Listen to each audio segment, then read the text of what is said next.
Presiden RI Prabowo Subianto merayakan ulang tahun Seskap Teddy Indrawijaya.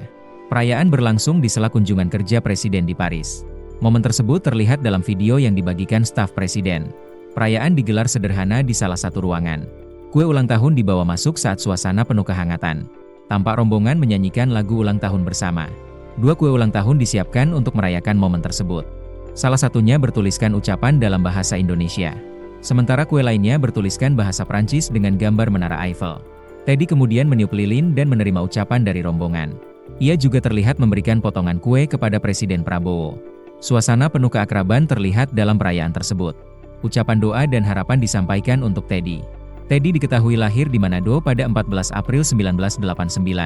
Ia merupakan lulusan Akademi Militer dan berkarier di TNI.